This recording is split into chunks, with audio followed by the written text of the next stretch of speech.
for NEET and also important for board classes, evolution.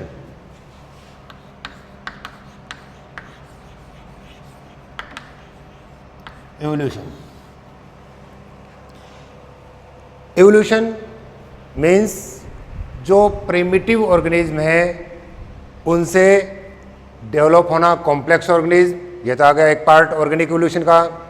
And एक evolution जिनमें origin of life, origin of universe, ये सारा का सारा किसके अंदर है? इवोल्यूशन के अंदर है। तो सबसे पहले अपन देखते हैं इवोल्यूशन में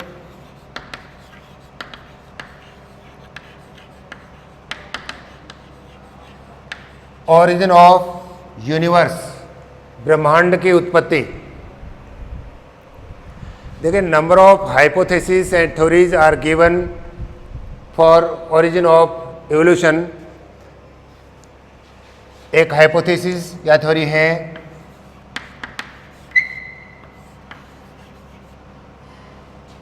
big bang theory. Big bang theory, according to this theory, universe was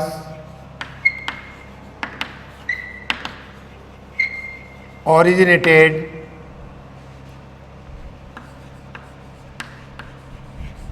about 20 billion years ago by a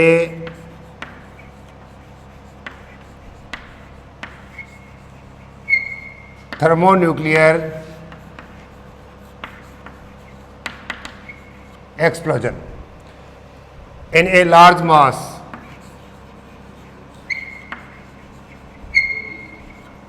यानी इस थ्योरी के अनुसार ब्रह्मांड की उत्पत्ति, यूनिवर्स की उत्पत्ति लगभग 20 बिलियन वर्ष पूर्व एक बड़े पिंड में एक ताप नाभिकीय विस्फोट के फलस्वरूप हुई, है ना? By a thermonuclear explosion is a large mass. क्या हुआ इससे?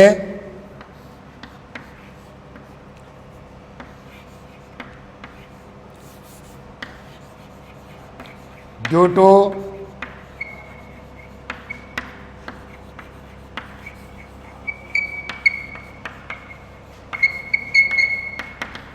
thermonuclear explosion,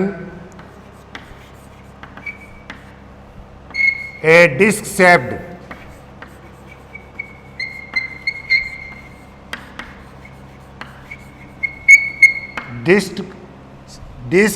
structure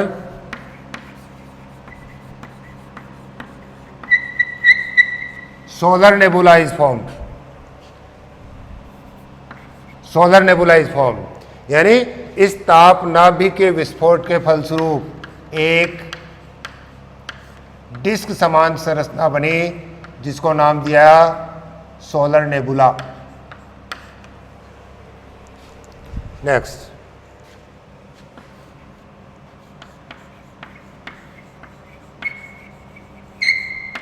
the central hot reason of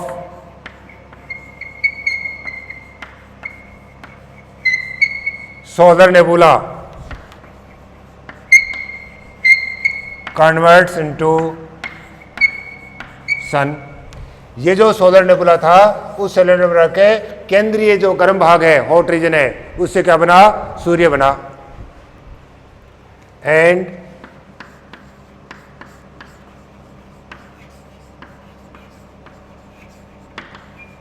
by condensation of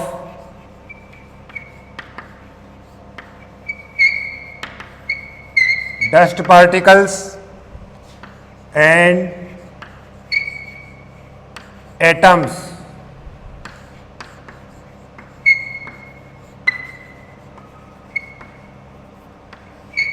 other planets are formed।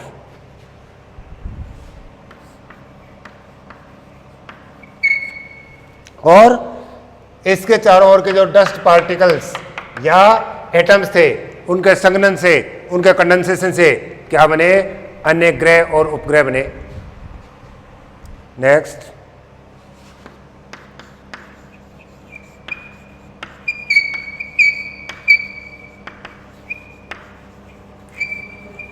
Earth was originated about 4.5 billion years ago, और पृथ्वी की उत्पत्ति लगभग 4.5 बिलियन वर्ष पूर्व हुई। When the temperature of earth cooled down, water is formed by combination of hydrogen and oxygen. By evaporation of water, clouds are formed, और clouds बनने से रेन हुई, और रेन होने से क्या बने? ओशियंस बने।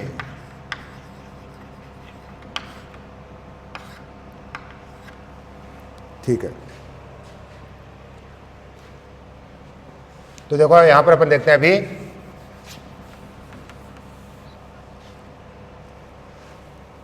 बिग बैंग थ्योरी क्या बता रही है कि ब्रह्मांड की उत्पत्ति, यूनिवर्स की उत्पत्ति लगभग 20 बिलियन वर्ष पूर्व एक बड़े से पिंड में थर्मोन्यूक्लियर एक्सप्लोजन यानी तापनाभि के विस्फोट के फलस्वरूप हुई। इस तापनाभि के विस्फोट के फलस्वरूप एक डिस्क के समान संरचना का निर्माण हुआ, जिसको नाम दिया गया सोलर नेबुला। सोलर नेबुला का केंद्रीय जो हॉट रीजन था उससे सूर्य बना, और इसके चारों ओर के डस्ट पार्टिकल्स और एटम्स आदि के संघनन से क्या बने? अन्य प्लैनेट्स बने। पृथ्वी की उत्पत्ति लगभग 4.5 बिलियन वर्ष पूर्व हुई, और इसके बाद में जब धीरे धीरे पृथ्वी का टेम्परेचर कम होने लगा तो हाइड्रोजन और ऑक्सीजन के कॉम्बिनेशन से जल बना, जल का वाष्पीकरण हुआ, क्लाउड्स बने, बादल बने, रेन हुई, ओशियंस बने। तो ये था ओरिजिन ऑफ यूनिवर्स। अब अपन बात करेंगे origin of life.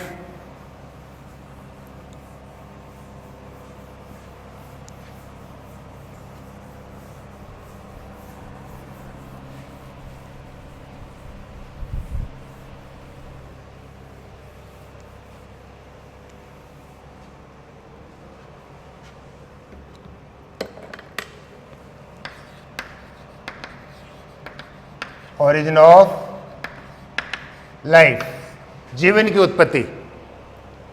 Number of theories and hypothesis are also given in the favour of origin of life. अब सबसे पहले अपन थ्योरी देखते हैं।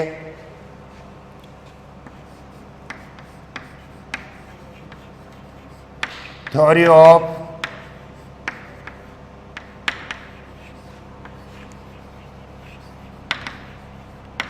स्पेशियल क्रिएशन, विशिष्ट सृजनवाद का सिद्धांत।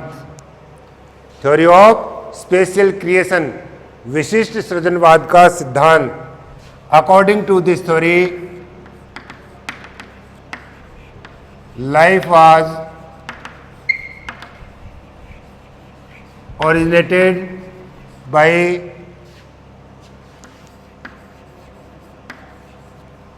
super natural power and all life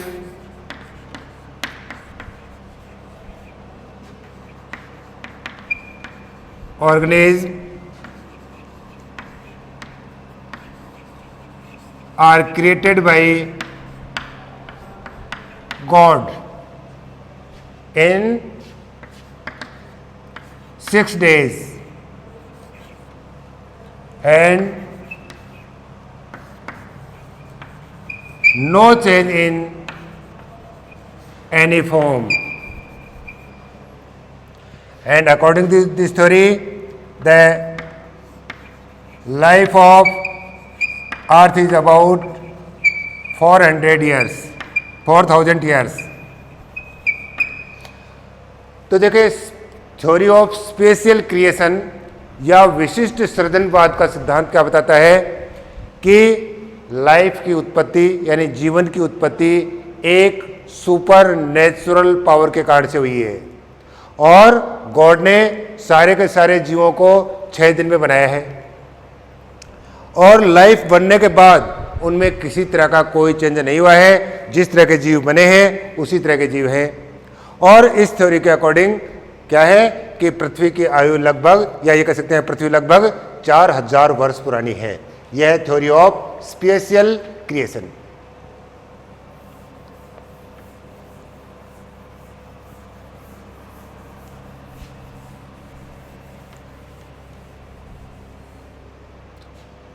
दूसरा है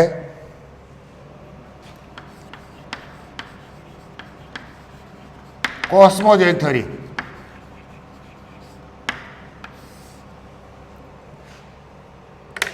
According to this theory, life came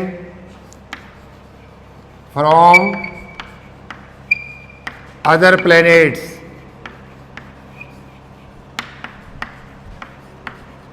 किस फॉर्म में? In the form of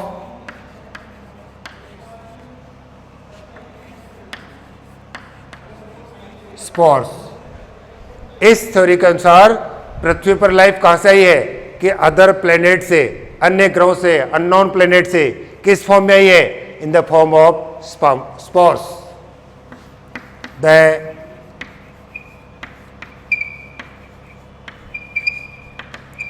transformation of spores is called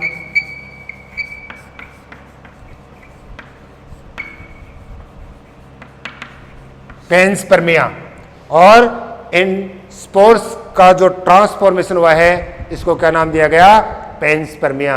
यानी कॉस्मोजेनिक थ्योरी बता रही है कि अर्थ पे लाइफ कहां से आई है? अन्य अननोन प्लेनेट से आई है। किस फॉर्म में? स्पोर्स की फॉर्म में। और स्पर्म्स का जो ट्रांसफॉर्मेशन है उनको क्या नाम दिया गया? पेंसपर्मिया। तो पहली थ्योरी थी थ्योरी ऑफ स्पेशियल क्रिएशन, दूसरी है थ्योरी ऑफ कॉस्मोजेनिक या कॉस्मोजेनिक थ्योरी।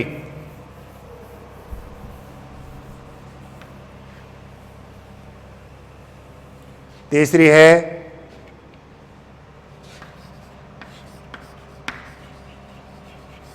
थ्योरी ऑफ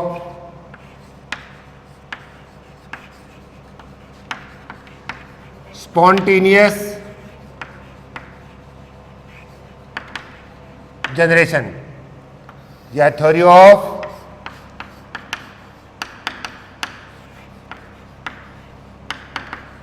एबायोजेनेसिस, अजैविकवाद, या इसको बोल सकते हैं अपन स्वतः जननवाद। देखिए, according to this theory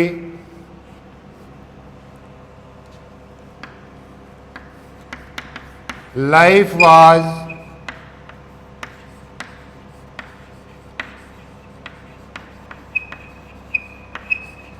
spontaneously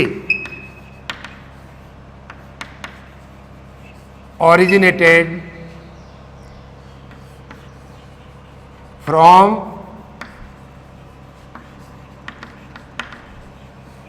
non-living things।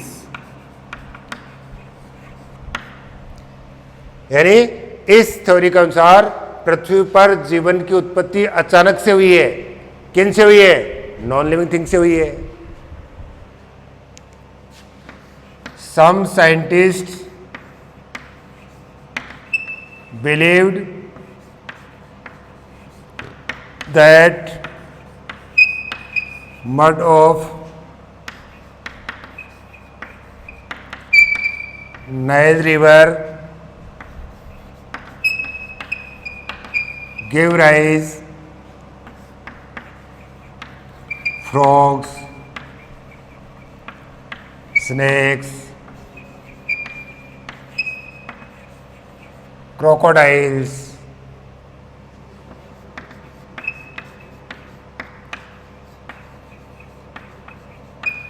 in the presence of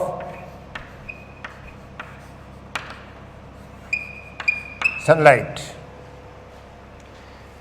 spontaneous generation theory या स्वतः जनन का सिद्धांत क्या बता रहा है कि पृथ्वी पर जीवन की उत्पत्ति स्वतः ही अचानक से हुई है। किससे? नॉन लिविंग थिंग से। और कुछ वैज्ञानिकों का मानना है, सम साइंटिस्ट बिलीव्ड, क्या मानना है कि जब नील नदी के कीचड़ पर सूर्य का प्रकाश गिरा तो उसमें से फ्रॉग्स, स्नेक्स, क्रोकोडाइल्स ये स्वतः ही उत्पन्न हुए हैं। तो तीसरी थ्योरी थी theory of spontaneous generation.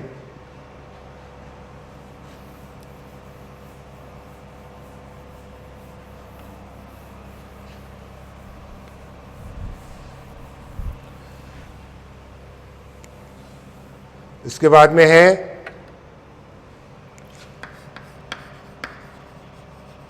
Theory of biogenesis.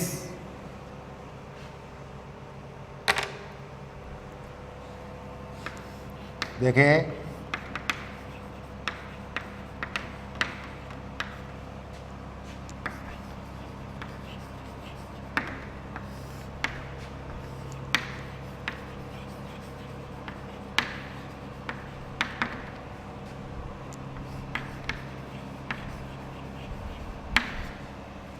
Francisco Reddy,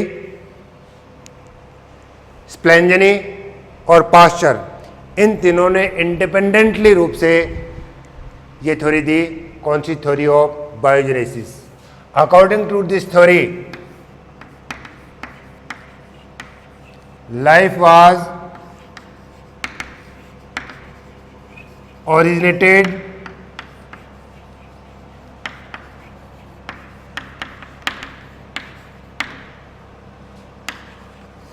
from pre-existing life। उन्होंने क्या बताया कि according to this theory life was originated from pre existing life, यानी पूर्व स्थित जीवों से ही जीव बने हैं। एक्चुअली क्या है? This theory rejects the theory of abiogenesis. Actual में इन्होंने क्या किया था? जो स्पॉन्टेनियस जनरेशन या अजैविकवाद या जो एबायोजेनेसिस थ्योरी थी उसको रिजेक्ट किया था, बट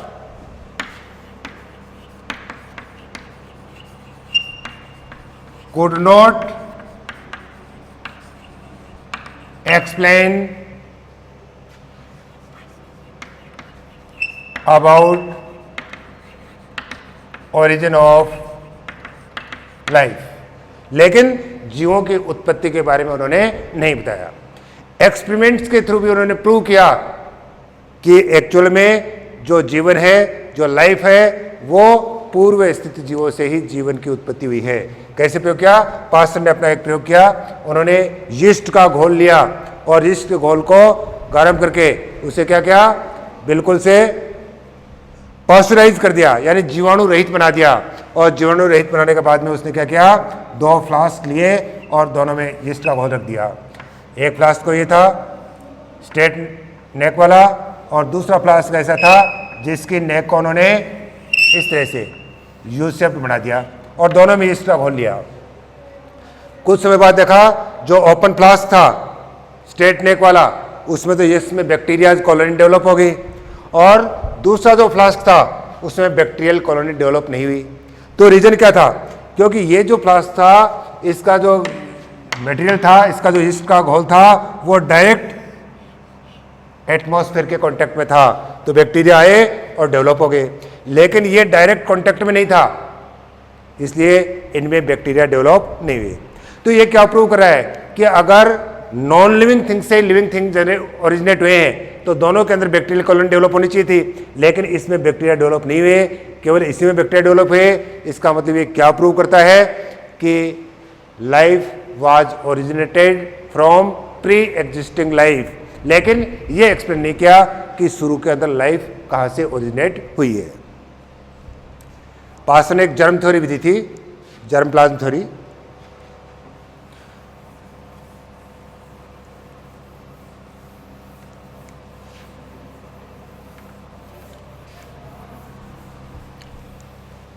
तो देखो अभी तक अपन ने इसमें क्या देखा है, अपने सबसे पहले देखा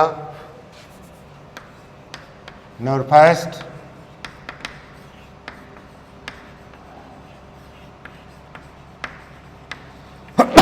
बिग बैंग थ्योरी, जो क्या बता रहे हैं, ओरिजिन ऑफ यूनिवर्स। सेकंड देखा अपन ने origin of life,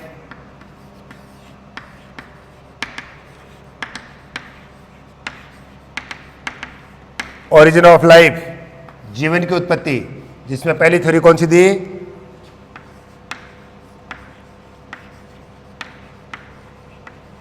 theory of spontaneous generation या थ्योरी ऑफ एबायोजेनेसिस। दूसरी है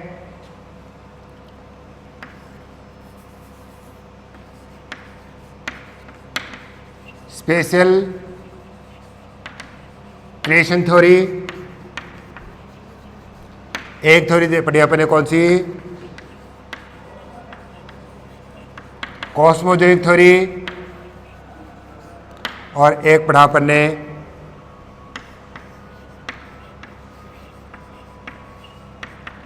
बायोजेनेसिस। और इसके बाद अपन पढ़ने जा रहे हैं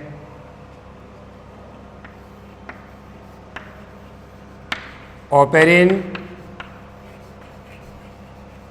हेल्डन थ्योरी या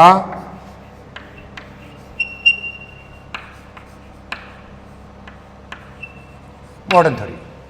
तो सबसे पहले अपन ने बिग बैंग की बात की, तो इसने तो क्या बताया कि यूनिवर्स की उत्पत्ति लगभग 20 बिलियन वर्ष पूर्व एक थर्मोन्यूक्लियर एक्सप्लोजन के कारण से हुई। उसके बाद में सन और प्लैनेट्स वगैरह जो बने, और अर्थ की उत्पत्ति लगभग कब हुई, 4.5 बिलियन वर्ष पूर्व है। फिर अपन ने लाइफ की उत्पत्ति की बात करें तो अपन ने एक तो देखा कौन सा, स्पेशल क्रिएशन थ्योरी। इसमें तो क्या बताया कि सारे के सारे जीवों को गॉड ने बनाया है और 6 दिन के अंदर बनाया है, जो नेचुरल सुपर पावर के कारण से बने हैं, और बनने के बाद में जीवों में कोई चेंजेस नहीं आया, और इसके अकॉर्डिंग जो अर्थ है वो लगभग 4000 ईयर्स पुरानी है, यानी 4000 वर्ष पुरानी है। कॉस्मोजेनिक थ्योरी ने क्या बताया कि पृथ्वी पर जो जीवन है वो अदर प्लेनेट से आया, स्पोर्स के रूप में आया। स्पॉन्टेनियस जनरेशन क्या बता रहा है कि जो नॉन लिविंग थिंग्स हैं, जो निर्जीव हैं, उनसे स्वतः ही क्या बने हैं, सजीव बने हैं।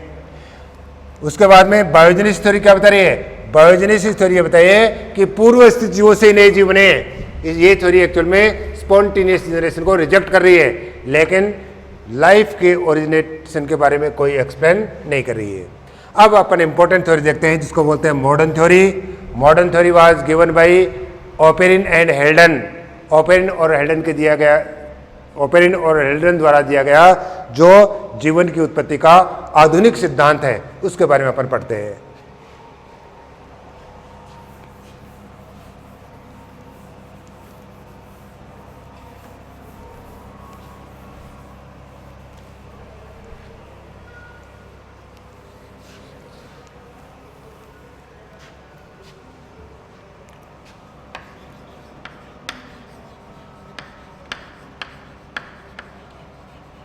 मॉडर्न थ्योरी, आधुनिक सिद्धांत, जिसके द्वारा Oparin and Haldane, also called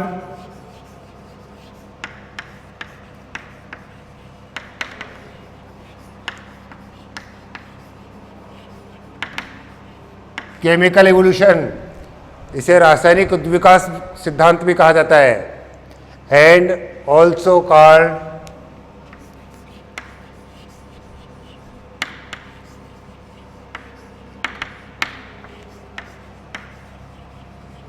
naturalistic theory, प्राकृतिकवाद सिद्धांत भी कहा जाता है, क्योंकि ये एक्सपेरिमेंट्स द्वारा भी इसको प्रूव किया गया है। तो जो आधुनिक सिद्धांत है जीवों की उत्पत्ति का, ओपेरिन और हेल्डन द्वारा दिया गया है, जिसको अपन ओपेरिन हेल्डन थ्योरी बोल सकते हैं, इसको रासायनिक विकास का सिद्धांत भी बोल सकते हैं, इसको प्राकृतिकवाद सिद्धांत भी बोल सकते हैं। इस सिद्धांत की मुख्य बातें क्या हैं? नंबर फर्स्ट है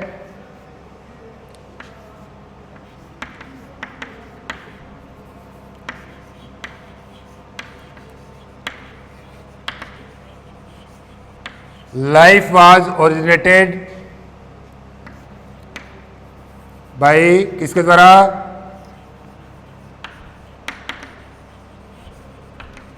बाय कॉम्बिनेशन ऑफ केमिकल्स। जीवन बना है, कैसे बना है? विभिन्न रासायनिक यौगिकों के संयोग से बना है। Next,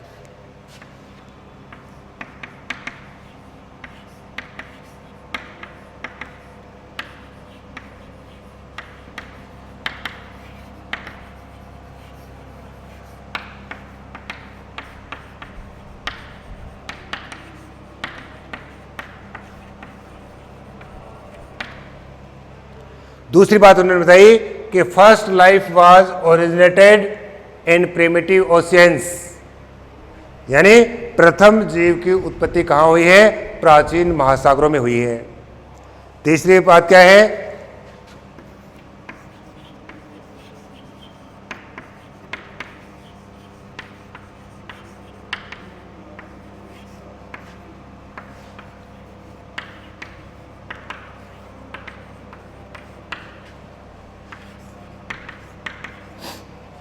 water is essential for origin of life, यानी जीवन की उत्पत्ति के लिए जल का होना आवश्यक है।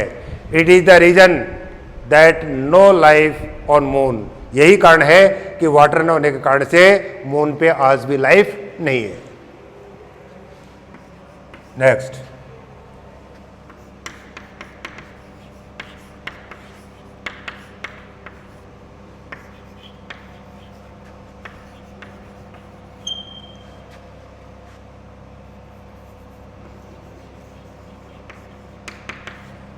फर्स्ट लाइफ वाज एनारोबिक,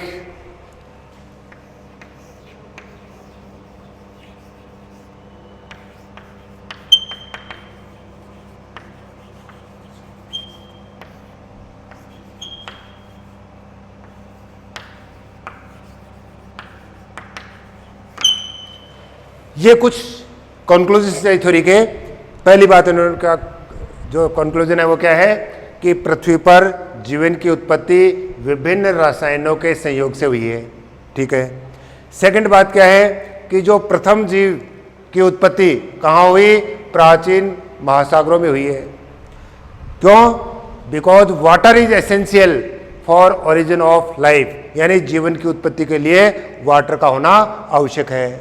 और फर्स्ट लाइफ वाज एनारोबिक, यानी प्रथम जीव था वो कैसा था? एनारोबिक था, अवायु श्वसन करने वाला था। क्यों? क्योंकि अर्ली इन्वायरमेंट था, प्राचीन जो वातावरण था वो कैसा था? रिड्यूसिंग था, क्योंकि ऑक्सीजन एब्सेंट थी। जितनी भी जो ऑक्सीजन थी वो ऑक्सीजन हाइड्रोजन के साथ बाइंड होकर क्या कन्वर्ट हो गई किसमें? वाटर में। इसलिए जो प्राचीन वातावरण था पृथ्वी का वो कैसा था? अनाक्सीय था, यानी रिड्यूसिंग था। तो ये मेन बातें बताई उन्होंने। अब इनके अकॉर्डिंग जब जीव बने तो कैसे बने उसके बारे में अपन देखते हैं।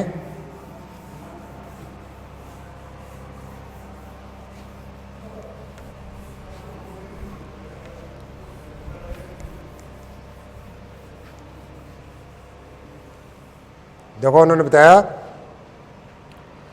कि जो अर्ली इन्वायरमेंट था उस अर्ली इन्वायरमेंट में carbon, hydrogen, oxygen, nitrogen, sulphur, phosphorus, ये एटम्स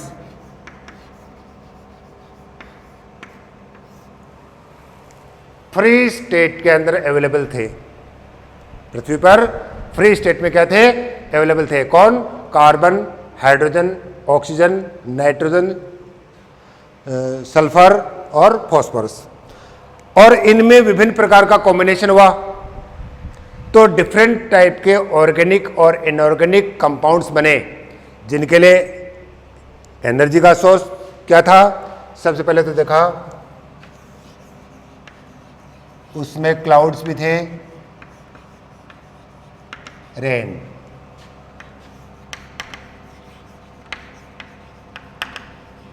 बिजली के कड़कने से एनर्जी, और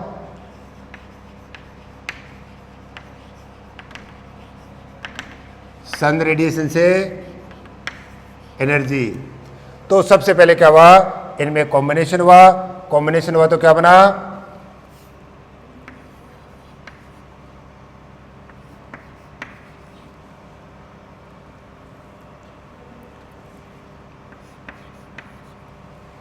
यह है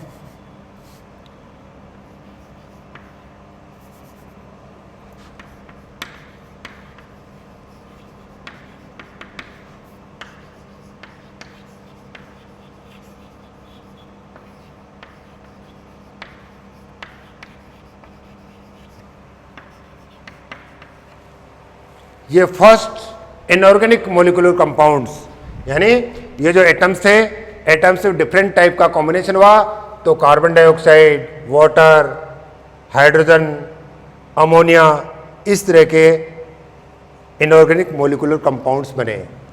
और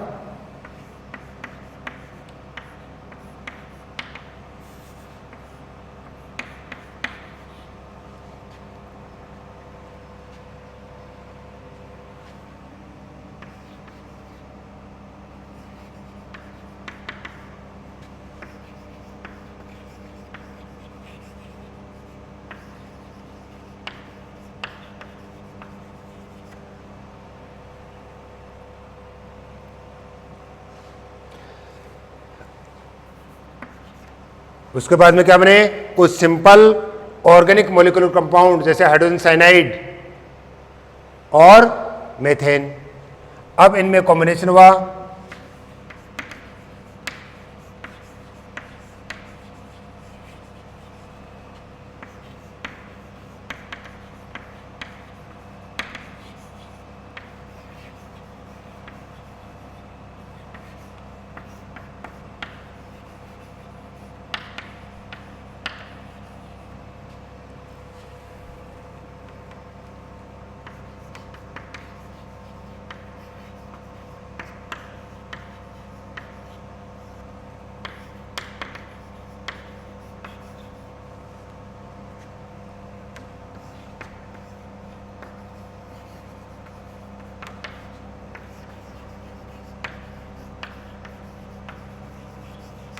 तो क्या बने, सिंपल ऑर्गेनिक कंपाउंड्स जैसे simple sugars, amino acids, glycerol, fatty acids, nitrogen bases, ये कुछ सिंपल ऑर्गेनिक कंपाउंड्स बने।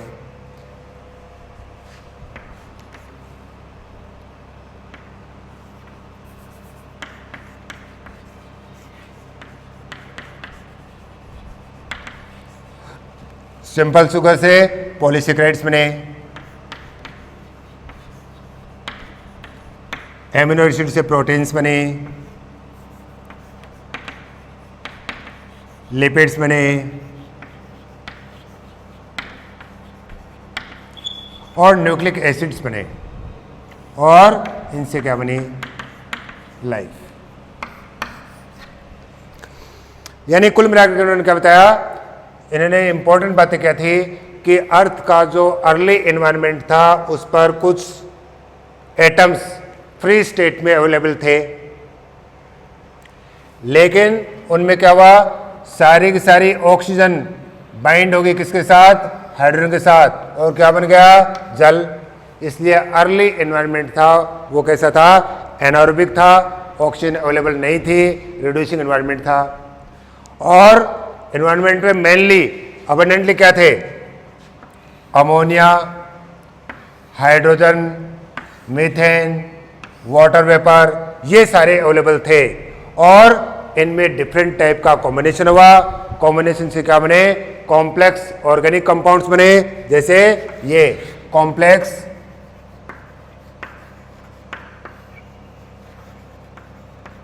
Organic compounds, complex organic compounds बने। और इन कॉम्प्लेक्स ऑर्गेनिक कंपाउंड से क्या हुआ, लाइफ ओरिजिनेट हुई। तो ये इन्होंने बताया था ओपेरिन और हेल्डन ने। अब इसके लिए स्टेनले मिलर ने इसे अपने एक्सपेरिमेंट के द्वारा भी प्रूव किया। उन्होंने अपना एक एपरेटस तैयार किया जिसमें कैसी कंडीशन रखेगी, ऐसी कंडीशन जो कि अर्ली इन्वायरमेंट में प्रेजेंट थी, ऐसी कंडीशन रख करके उन्होंने क्या किया, अपना एक एपरेटस तैयार किया।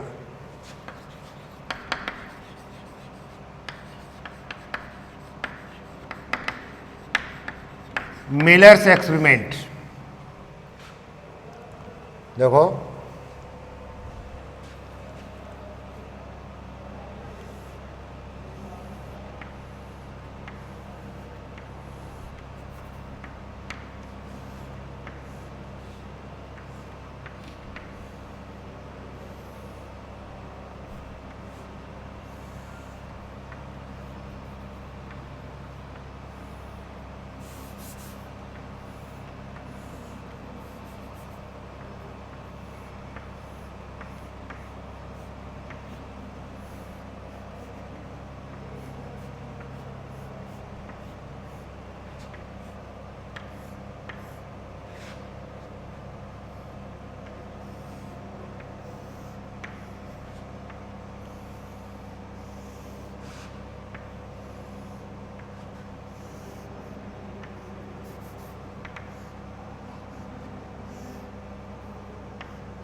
इस तरह का उन्होंने एक एपरेटस तैयार किया।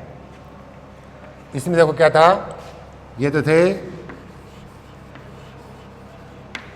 इलेक्ट्रोड, और यहां पर उन्होंने क्या लिया, मीथेन, अमोनिया और हाइड्रोजन, और मीथेन, अमोनिया और हाइड्रोजन रेशो 2:1:2। लेकिन सबसे पहले उन्होंने क्या किया, एक वैक्यूम पंप से इस एपरेटस में उन्होंने वैक्यूम बनाया।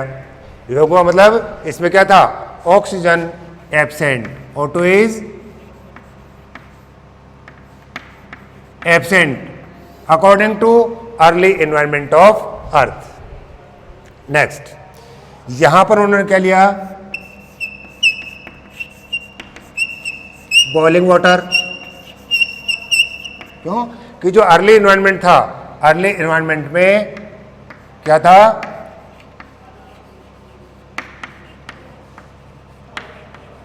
वाटर वेपर, वैक्यूम पंप से वैक्यूम बना दिया, और यहां पर लिया उन्होंने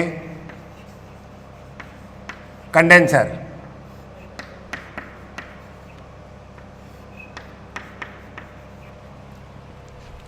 यहां पर इलेक्ट्रोड्स में स्पार्किंग डिस्चार्ज द्वारा उन्होंने यहां पर हाई टेम्परेचर, करीब 800 डिग्री सेंटीग्रेड टेम्परेचर जनरेट किया। और यहां पर एपरेटस में क्या था, मीथेन, अमोनिया, हाइड्रोजन, जिनका रेशो था 2:1:2, और साथ में क्या थी, बॉइलिंग वाटर से आती हुई water vapour. Temperature 800 degree centigrade. कैसे जनरेट किया गया, इलेक्ट्रोड्स में स्पार्किंग डिस्चार्ज के थ्रू। तो लगभग 18 डेज के बाद में देखा कि यहाँ पर जो ट्यूब थी उसमें उनको एक रेडिश कलर का जो मटेरियल दिखाई दिया। तो इसमें क्या है, लिक्विड विद ऑर्गेनिक कंपाउंड्स। अब यहां पर इस लिक्विड का एनालिसिस किया गया तो इस लिक्विड में बहुत सारे सिंपल शुगर्स,